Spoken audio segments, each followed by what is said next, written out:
28 juin 1941, 3h47 du matin, ruelle étroite derrière l'immeuble délabré du 247 East Houston Street, Lower East Side, New York.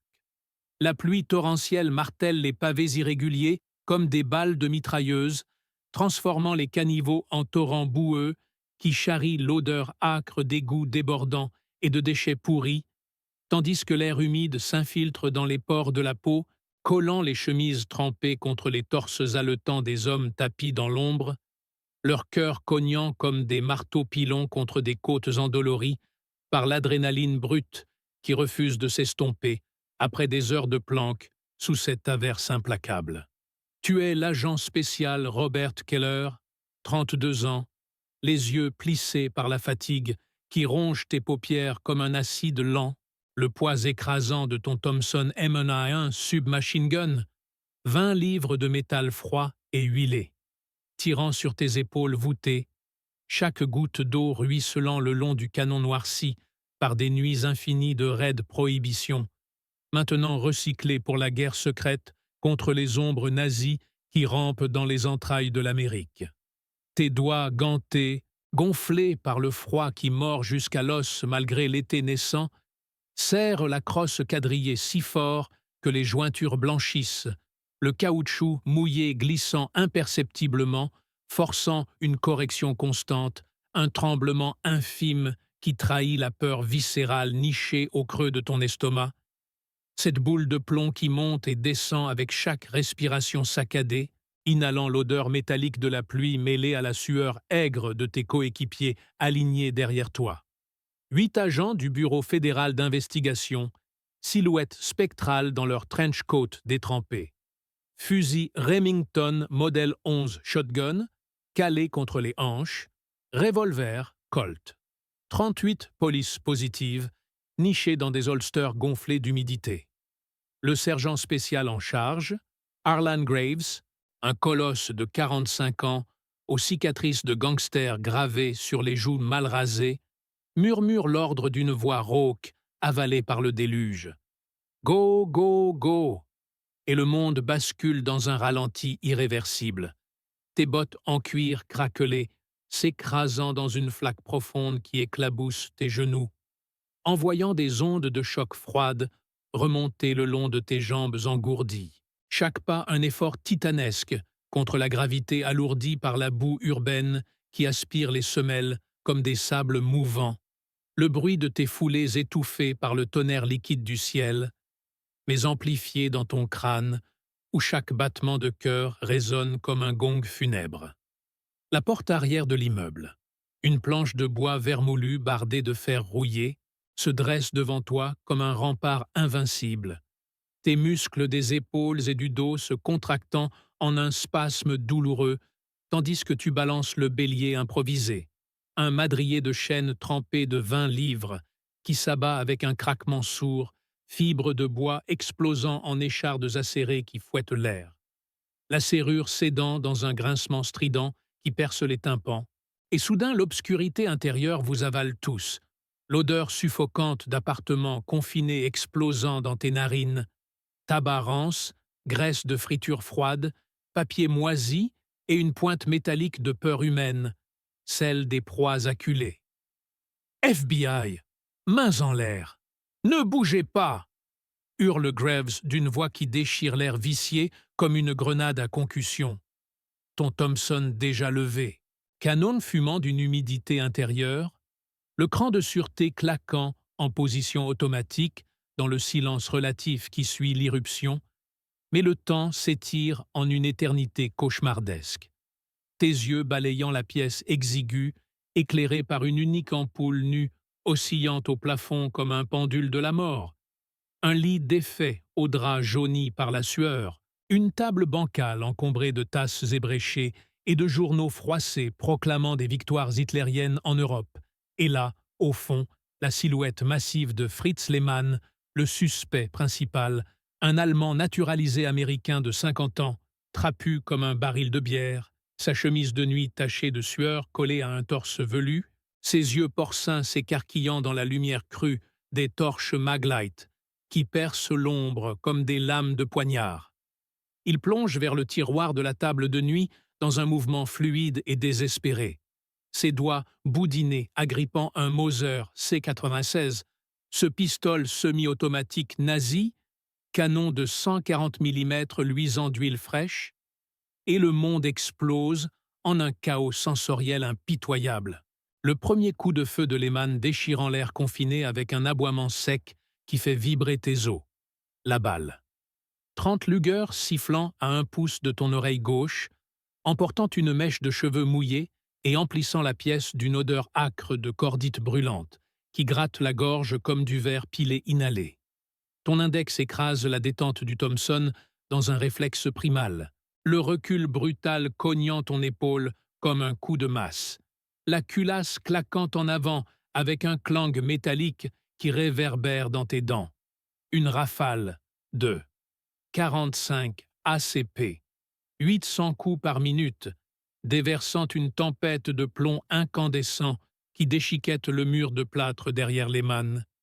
Éclats blancs explosant en nuages asphyxiants qui collent à la sueur de ton visage. Le bruit assourdissant, un hurlement mécanique qui avale les cris de tes coéquipiers. « Couvrez! Couvrez !» Tandis que Graves pompe son Remington, la culasse éjectant une douille fumante qui tourbillonne au sol dans une danse mortelle. Lehman titube, son Mauser crachant une seconde balle qui ricoche sur le cadre de lit en un gémissement strident. Entaillant le bras de l'agent Ramirez à tes côtés, un jet de sang chaud arrosant ton trench-coat dans une éclaboussure poisseuse qui sent le fer et la vie fuyant. Ramirez grognant de douleur, son fusil tombant avec un choc mat, tandis qu'il presse sa blessure. Le sang coulant entre ses doigts en ruisseau visqueux qui tache le plancher craquelé. Tu avances d'un pas irrévocable, bottes glissant sur les débris humides. Le Thompson vrombissant encore en une rafale contrôlée qui coude le torse de Lehman de points rouges florissants, son corps massif s'affaissant en arrière contre le mur dans un bruit humide de chair heurtant le plâtre, ses yeux vitreux fixant le plafond oscillant, bouche béante expulsant un râle gargouillant mêlé de bulles roses, l'odeur de défécation involontaire se mêlant à celle de la poudre et du sang pour créer un miasme insoutenable qui te soulève le cœur. Le silence tombe comme une enclume après le dernier cliquetis de la culasse vide du Thompson, un vide assourdissant où ne subsistent que les halètements rauques des survivants. Le tic-tac d'une horloge bon marché dans la pièce voisine et le goutte-à-goutte incessant de la pluie filtrant par une fenêtre fissurée. Tes oreilles bourdonnent d'un acouphène strident, le monde distant et feutré, ton corps tremblant d'épuisement post-adrénaline, les muscles des bras brûlants comme si on les avait trempés dans de l'acide, sueur et pluie se mélangeant en un ruissellement salé qui pique les yeux et la coupure fraîche sur ton front où un éclat de plâtre t'a entaillé la peau. Grave s'approche du corps inerte de Lehman, bottes écrasant les douilles cuivrées encore chaudes qui crissent sous ses semelles, et fouille les poches de la chemise de nuit tachée, ses mains massives extirpant un petit carnet de cuir noir usé, compact comme un livre de prière, reliure craquelée par des années de manipulation clandestine, pages jaunies gonflées d'humidité mais intactes, odeur de vieux papier et d'encre indélébile s'élevant lorsqu'il l'ouvre sous la lumière tremblante de sa torche. Une liste manuscrite, précise et impitoyable. Nom codé, adresse new-yorkaise, numéro de téléphone griffonné à la hâte, contact à Washington, Boston, Philadelphie, une toile d'araignée de traîtres américains payés par Berlin pour saboter les arsenaux, empoisonner les réservoirs d'eau, dynamiter les ponts avant même que les bombes de la Luftwaffe ne touchent les côtes. Tu t'agenouilles près de la table de nuit, genoux protestant dans un craquement douloureux contre le sol dur, doigts engourdis feuilletant les pages du carnet pendant que Ramirez gémit à tes côtés, son sang formant une flaque sombre qui s'élargit inexorablement, l'odeur cuivrée dominant maintenant le cordite dissipé. Chaque entrée une révélation qui serre ta gorge comme un garrot. Eagle, 456 W. 62nd, opérateur radio, livraison explosif 1557. Fox, usine, Ford Detroit, plan moteur Sherman. 33 noms au total. Une organisation clandestine tissée dans le tissu même de la nation endormie, prêts à plonger des couteaux dans le dos de l'Amérique au moment où les Panzers rouleront sur les plages. Grave radio le quartier général depuis l'appareil posé sur le lit, sa voix un murmure pressant dans le micro crachotant. Contrôle, ici équipe Alpha. Suspect neutralisé. Objet récupéré. La liste est là. On a le réseau entier. Demandez renfort pour raid multiple. Côte Est. Code rouge. Et le poids de cette découverte s'abat sur toi comme une chape de plomb. La réalisation lente et inexorable que ce carnet minuscule, ce bout de cuir souillé de sueur étrangère, vient de changer le cours de la guerre invisible sur le sol américain, sauvant des milliers de vies dans un futur encore voilé par la nuit pluvieuse. Mais l'euphorie est un mensonge. L'épuisement te submerge tel un raz de marée, tes jambes flageolantes refusant de te porter tandis que tu t'adosses au mur pockmarqué de balles, plâtre pulvérisé collant à ta nuque comme de la neige sale. Le goût de bile remontant dans ta bouche pâteuse, mélange de peur réprimée et de triomphe amer, car chaque nom sur ces pages représente un voisin, un collègue, un ami peut-être, des Américains vendus pour des marques nazies, et la moralité te ronge de l'intérieur comme une gangrène morale. As-tu tiré le premier? Était-ce de la légitime défense ou le début d'une purge? Ramirez est évacué sur une civière improvisée, son visage cireux, luisant sous les néons des ambulances hurlantes qui percent la pluie dehors, sirènes ululant en écho à tes nerfs à vif, tandis que des agents frais affluent, prenant le relais pour sécuriser la scène, flash des appareils photo crépitant comme des tirs lointains, capturant le carnage domestique pour les dossiers classifiés du directeur Hoover lui-même. Les heures suivantes s'étirent en un supplice lent, le raid initial n'étant que le premier domino dans une chaîne implacable. À 5h22, ton équipe reformée, bandages frais sur les plaies superficielles et munitions rechargées, chargeur 20 coups claquant dans les Thompson avec un satisfaisant clic métallique, fonce vers le deuxième site, un entrepôt délabré sur les quais de Brooklyn, pneus hurlant sur l'asphalte détrempé dans une Hudson noire anonyme, moteur grondant à travers tes os comme un tremblement de terre continu, phares balayant les ombres mouvantes de caisses rouillées et de grues immobiles, l'odeur de l'East River, poissons morts, fuel lourd, sel salin, s'infiltrant par les vitres fendues tandis que tu vérifies ton Colt. 38, barillet tournoyant avec un cliquetis rassurant, mais tes mains tremblent encore. Le souvenir du sang chaud de Ramirez entend tes paumes.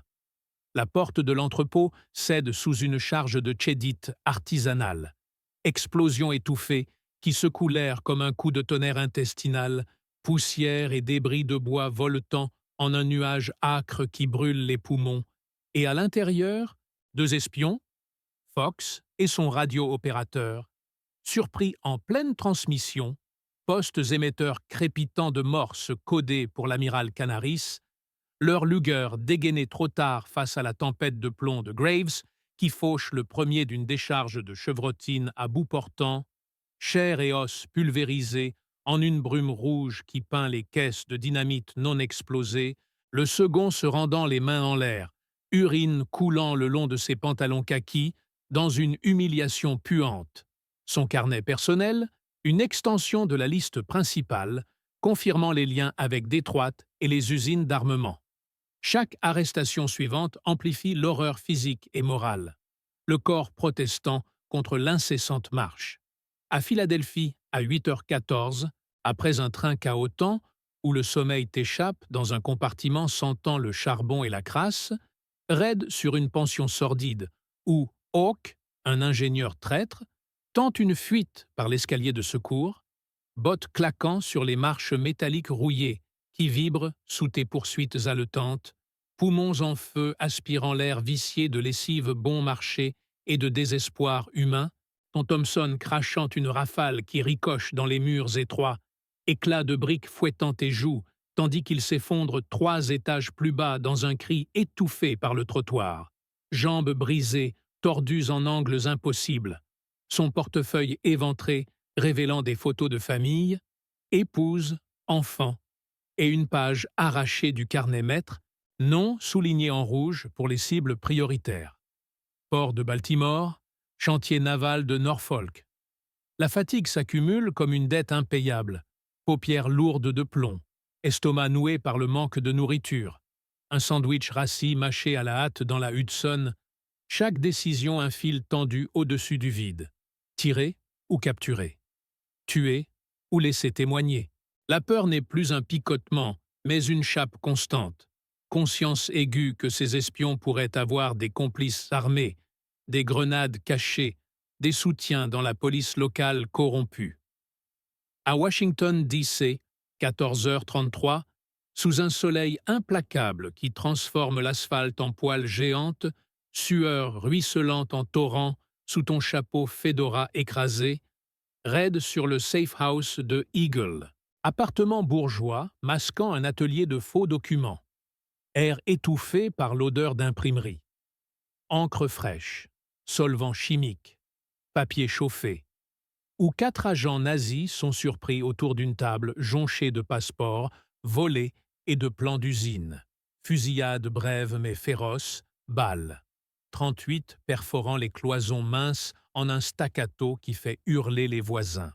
Une espionne blonde, Lily, codée Viper, griffant le visage de Graves avant qu'un coup de crosse ne l'assomme, son sang sur ses lèvres écarlates, et dans son sac à main, une enveloppe scellée contenant la clé du réseau, adresse complète des 33, y compris Duquesne lui-même, le maître espion, planqué dans un hôtel de Park Avenue. Tu sens le poids moral s'alourdir, ces visages humains, pas des monstres, mais des pères, des amants, pliés menottés dans des fourgons forts de blindés, leurs yeux emplis de haine ou de résignation, cris étouffés par les bâillons improvisés, tandis que le convoi file vers les geôles fédérales, pneus chantant sur les routes interminables. La nuit du 29 juin se dissout en un brouillard d'opérations enchaînées, corps poussés au-delà des limites. À Détroit, à 2h17, usine Ford assaillie sous une lune voilée de nuages bas. Odeur de caoutchouc brûlé et d'huile de machine imprégnant l'air industriel. Où Wolf est cueilli au milieu de conveyeurs ronronnants, son Luger abattu par ton Colt dans un éclair muet, balle traversant l'épaule dans un craquement d'os broyé, son hurlement avalé par le vacarme des presses, le carnet photocopié maintenant circule, chaque nom rayé d'une croix rouge sang, réseau s'effondrant comme un château de cartes sous la tempête fédérale. L'épuisement atteint son paroxysme à Boston, 6h45, raid final sur un sous-sol humide puant la moisissure et le fuel, où les derniers, 5 acolytes, se rendent sans combat, armes jetées au sol dans un cliquetis vainqueur. Mais ton corps trahi, genoux fléchissants, vision brouillée par des larmes involontaires de fatigue pure. Graves te soutenant d'une poigne ferme, tandis que les menottes claquent, scellant le sort de l'organisation clandestine qui aurait pu paralyser l'effort de guerre américain avant même Pearl Harbor. Le silence après la dernière arrestation est un vide abyssal, pire que les fusillades. Agenouillé dans le sous-sol de Boston, dos contre un mur suintant d'humidité froide qui glace ta colonne vertébrale à travers la chemise déchirée, le Thompson posé inerte sur tes cuisses, canon encore tiède irradiant une chaleur résiduelle contre ta peau moite. Tu fixes le sol jonché de chargeurs vides et de papier froissé, l'odeur persistante de cordite se mêlant à celle de la défaite humaine. Transpiration, urine de peur, sang séché en croûte noire. Ramirez survit, suture à l'hôpital Bellevue, mais 18 agents blessés au total dans la nuit, dont 2 graves, leurs gémissements hantants et rêves naissants. Graves allume une Lucky Strike, Flamme du briquet Zippo dansant dans l'ombre comme un esprit vengeur, fumée âcre enveloppant vos visages barbus, et murmure 33. Tous, grâce à ce putain de carnet. Mais le triomphe est creux, empoisonné par le doute. Combien d'autres listes existent? Combien d'ombres rampent encore? Ton corps s'effondre, enfin, muscles se liquéfiant en une gelée douloureuse, paupières se fermant sur un monde flou où la pluie new-yorkaise semble éternelle. Le poids de la survie. Ta survie. Celle de l'Amérique. Pressant comme une pierre tombale sur ta poitrine haletante, les échos des coups de feu résonnant encore dans tes os brisés par l'impossible odyssée d'une nuit qui a brisé le réseau nazi, mais marqué ton âme à jamais d'une cicatrice invisible et saignante. Le réveil est un supplice lent, comme si on te repêchait des abysses d'un cauchemar englué dans la vase, paupières gonflées s'ouvrant sur un plafond d'hôpital blafard, strié de néons froids qui bourdonnent comme des mouches sur un cadavre. L'odeur aseptisée du désinfectant bétadine se battant contre les relents fantômes de poudre et de sang qui collent encore à tes narines. Ton corps est un champ de ruines, bandages serrés autour des côtes fêlées, perfusion de glucose suintant dans la veine de ton avant-bras, piqueté d'hématomes violets, et cette brûlure lancinante à l'épaule où une balle t'a effleuré, chair entaillée, comme un rappel que la mort a dansé trop près. Graves est là, silhouette massive, affalée sur une chaise en plastique grinçante, cravate défaite, chemise tachée de sueur et de boue séchée, une tasse de café tiède fumant entre ses doigts calleux. Il te fixe d'un regard de chien de chasse, mélange de fierté bourrue et d'inquiétude refoulée. T'as dormi 16 heures, fils. Le directeur Hoover en personne veut ton rapport. Et Ramirez, il s'en sortira. Perdu un rein, mais il gueule déjà pour rentrer au front. Tu tentes de te redresser, mais une vague de vertige te cloue au matelas raide, le monde tanguant comme un navire torpillé sous la pluie de l'Hudson. Les souvenirs affluent en rafale, le carnet arraché des griffes du chef de cellule, ses pages jaunies listant noms, adresses, cargaisons d'armes saboteuses, prêtes à faire sauter ponts et usines du Nord-Est, les confessions arrachées dans le sous-sol, ces vermines nazies craquant comme des noix sous la pression des menottes et des promesses de la Mecque électrique de Sing Sing. 33 têtes, oui, mais le doute ronge encore. Ce carnet n'était qu'une feuille d'un arbre bien plus vaste, branche s'étendant jusqu'à Berlin via Lisbonne et les sous-marins U-Boat qui rôdent au large de Cap Cod. Grave se penche, souffle son haleine de tabac rance. On a eu le gros poisson, ce fumier d'Otto Kleist, le cerveau. Ex-SS, infiltré depuis 39 via Ellis Island. Il chantait comme un canari avant que les toubibs le rafistolent pour le tribunal. Mais il a lâché un nom. L'ombre rouge. Un fantôme, un contact haut placé à Washington même. Faut qu'on creuse, et vite. La porte s'ouvre dans un grincement huilé, livrant passage à un Fed en costard gris impeccable, mallette samsonite à la main, lunettes cerclées d'acier reflétant la lumière comme des yeux de serpent. Agent, ton nom, effacé par l'adrénaline, disons Harlan pour l'ombre, le bureau vous félicite. Médaille du mérite en vue. Mais pas le temps pour les lauriers. Débriefing à Foley Square dans 2 heures. Et cette nuit, Pearl Harbor. Les Japs sont frappés. L'Amérique est en guerre. Le mot « guerre » tombe comme une grenade dégoupillée dans ta poitrine bandée, rallumant les braises de la fatigue en un brasier froid. Ton raid n'était que le premier coup d'une tempête infinie. Et l'ombre rouge rôde toujours, ses griffes tendues vers le cœur battant de la nation naissante en furie. Grave t'aide à poser les pieds au sol, semelle de tes pompes usées, raclant le lino ciré, et tandis que tu titubes vers la sortie sous un ciel de décembre plombé de neige sale, le Thompson te manque déjà comme un membre fantôme, prêt à rugir à nouveau dans les ténèbres qui s'épaississent. La cicatrice saignante palpite. Mais la chasse ne fait que commencer. Les rues de Manhattan charrient un vent glacé, chargé de flocons assassins, comme si le ciel pleurait des éclats de Pearl Harbor sur l'asphalte noir. Ta Dodge cabossée tous dans la file des taxis jaunes, phares crevant la brume laiteuse, tandis que le Fed au costard gris, un certain Mallory, plaque 47, gravé dans ta mémoire comme un tatouage de tôlard, pilote d'une main gantée de chevreau, l'autre pianotant nerveusement sur le cuir du volant. Radio crachote. Roosevelt beugle son discours à la nation, un jour qui vivra dans l'infamie. Et les sirènes hurlent au loin, écho d'une Amérique qui se réveille en sursaut. Point serré. Foley Square émerge, bloc massif de granit fédéral bardé de drapeaux gonflés par la bourrasque, projecteurs balayant les ombres comme des mitrailleuses.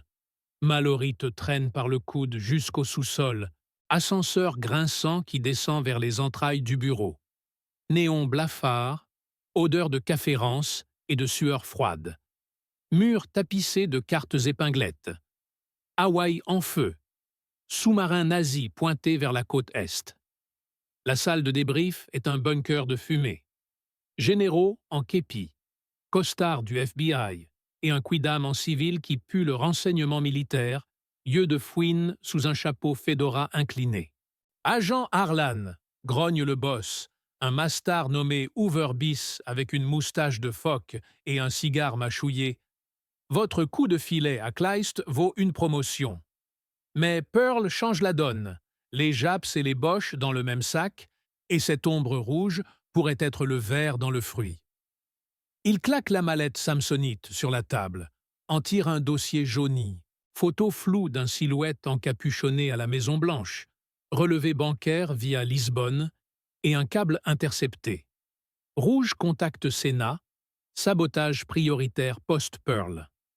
Ton cœur bandé cogne comme un marteau-piqueur. L'ombre n'est pas un fantôme, c'est un serpent lové au Congrès, tendre griffe sur les leviers du pouvoir. Mallory glisse une enveloppe Kraft sous ton nez. Lead frais. Un indique à Hell's Kitchen, la veuve noire, tenancière de speakeasy clandestin. Kleist a mentionné un rendez-vous ce soir, code sang de dragon. Prends Graves, un Tommy Gun, et boucle-la avant que la guerre ne transforme New York en champ de mine. Graves hoche la tête, son colt nickelé luisant sous la lampe, et vous filez dans la nuit, ta blessure suintant sous les pansements. Thompson calé contre la hanche comme une amante vengeresse. Hell's Kitchen avale vos phares. Ruelle puante de poissons pourris et de jeans frelatés. Pute en fourrure synthétique sifflant aux passants, ivrogne braillant, mort aux Japs, devant des bistrots barricadés. Le dragon rouge squatte un sous-sol derrière une laverie chinoise. Pancarte, fermée pour deuil. La veuve vous accueille, silhouette épanouie en robe de satin rouge sang, lèvres carmin et regard qui fouille les âmes. Harlan, Kleist a payé cher pour causer. L'ombre passe ce soir, valise diplomatique. Mais attention, ces gorilles sont ex-légion étrangère, couteau entre les dents. La porte du fond s'entr'ouvre sur un murmure d'allemand guttural, ombre chinoise d'un U-boat échoué dans les docks. Graves arme son flingue. Toi, tu bandes la culasse du Thompson, et la tempête éclate. Rafale crachotante dans le brouillard de poudre, corps qui valse sur le zinc fendu, la veuve qui hurle en plongeant sous le bar. Un colosse te charge, lames ébranlèrent, ton poing s'écrase sur sa glotte, craquement d'os, et il s'effondre en gargouillant. Au fond, la silhouette encapuchonnée lâche sa valise et détale par l'issue de service, laissant derrière elle un papier taché de sang, coordonné d'un sénateur, et les mots « Opération Aube Rouge » démantelés avant l'investiture. Tu titubes dehors, neige rougie collant à tes semelles, graves haletant à tes côtés, sirènes approchant comme des louves affamées. L'ombre rouge file vers Washington, mais son parfum de trahison imprègne l'air, et ton raid n'était que l'appétit avant le festin. La guerre gronde, Arlan, et tes balles sont les seules prières qui comptent dans cette nuit sans fin.